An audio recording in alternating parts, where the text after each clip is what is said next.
বড় একটা কাঁঠাল, আম, জাম এগুলো কে নিয়ে আসলো। সবাই ভিডিওটা শেষ পর্যন্ত দেখবেন, তাহলে বুঝতে পারবেন। হ্যালো এভরিওয়ান, আসসালামু আলাইকুম। সবাই কেমন আছেন? আলহামদুলিল্লাহ, আমিও ভালো আছি। দেখেন, আমার রুমে সকালে ঘুম থেকে উঠে দেখি রুমের কলিং বেল বাজা শুরু। তো আমি দরজাটা খুলে দেখি যে আমার বাসার সামনে বিশাল বড় একটা ব্যাগের মধ্যে, আমি তো দেখছি যে ব্যাগের মধ্যে কি, আমি তো অবাক যে কী ব্যাপার, ব্যাগের মধ্যে কি এগুলো। তারপরে দেখি যে বড় একটা কাঁঠাল, আর সাথে ছিল আম, ছিল জাম ছিল। তো কাঁঠালটা দেখে আমি খুব খুশি হয়েছিলাম, যেহেতু এবছর আমার কাঁঠাল খাওয়া হয়নি, এই জন্য আমি খুব খুশি হয়েছিলাম। আর তারপরেও ভাবতেছিলাম যে এত বড় একটা কাঁঠাল, এই কাঁঠাল আমি একা একা কীভাবে খাবো। তারপরেও ভাবতেছি যে না, আমার বাসায় আসলে অনেক লোকজন আছে, তাদেরকে নিয়ে একসাথেই বসে খাওয়া হবে। তারপরে প্রথম কাঁঠাল খাবো, এটাই ভেবে আমার কিন্তু অনেক ভালো লাগতেছিল আর অনেক খুশি লাগতেছিল, জানেন না। তো আমি আমগুলো বাইর করছি, আমগুলো দেখে, বাড়ির আম তো, গাছের আম, এগুলো কিন্তু আঠির আম। তো আমগুলো দেখেই কিন্তু আমি অনেক খুশি হয়েছি যে আসলে আমগুলো, আমি ঘ্রাণ শুকতেছিলাম যে আমগুলো কেমন হবে। তো আমগুলো একটু শক্ত শক্ত ছিল, এখন তো মনে করলে খাওয়া যাবে না, তো আমি আমগুলো রেখে দিয়েছি।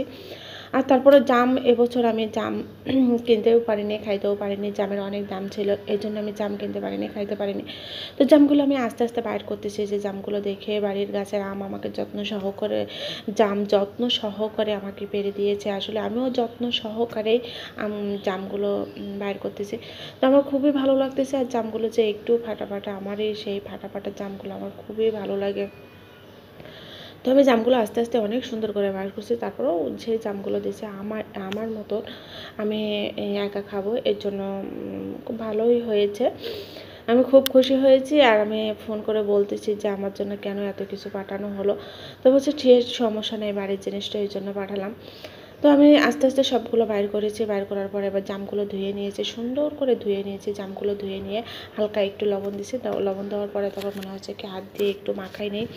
তো আমি হাত দিয়ে একটু মাখাই নিলাম। হাত দিয়ে মাখানোর পরে, এই যে হাত দিয়ে মাখানোর পরে আমি এবার জামগুলো ঝাঁকাই নেবো, যেহেতু ঝাঁকানোর ফলে যে জামের যে ফাটা ফাটাগুলো, এগুলো সব লবণ মেখে যাবে, গেলে খাইতে কিন্তু অনেক মজা হবে।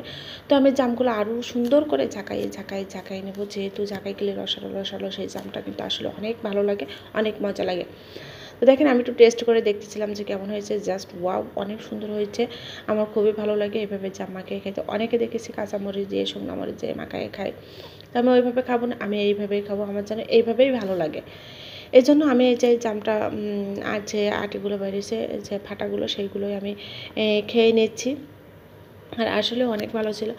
এই কাঁঠাল, এই জাম, এগুলো পাঠাইছে আমার এক শুভাকাঙ্ক্ষী। আজ এই পর্যন্তই। সবাই ভালো থাকবেন, সুস্থ